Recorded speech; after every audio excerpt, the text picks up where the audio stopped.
আসসালামু আলাইকুম, সবাই কেমন আছেন? আশা করি আমার আল্লাহর রহমতে অনেক ভালো আছেন। আপনারা সবাই কমেন্ট করেন, আমি সবার কমেন্টই কিন্তু পড়ে থাকি। তো দেখেন, সবার কমেন্টে আমি দেখেছি, যারাই আপনারা কমেন্ট করেছেন। আসলে এই মুহূর্তে ভিডিও আপলোড করতে পারতেছি না, সেটার কারণ হলো এখন প্রচুর হারে গরম পড়ছে। সেক্ষেত্রে আমি শুধু মোটর কন্ট্রোলার বক্সই সারি না, আমি ফ্যানের কাজও করি। ফ্যান প্লাস বক্স, দেখেন প্রচুর পরিমাণ ফ্যান আসছে যে এখানে। তো এখন গরমের সিজন, খুবই কাজের চাপ।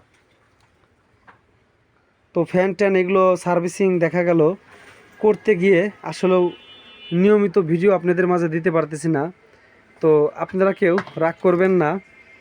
আর যারাই আপনারা ভ্যান গাড়ি কন্ট্রোল বক্সের কাজ করেন, কোনো ক্ষেত্রে যদি সিলিং ফ্যান অথবা খাঁচা ফ্যানের কাজ যদি আপনারা করে থাকেন, কোনো সমস্যা হলেও যদি আপনারা যারা নতুন ভাইরা না বোঝেন, অবশ্যই আমাকে কমেন্ট বক্সে জানাবেন। আমি আপনাদেরকে কমেন্টের উত্তর দেওয়ার চেষ্টা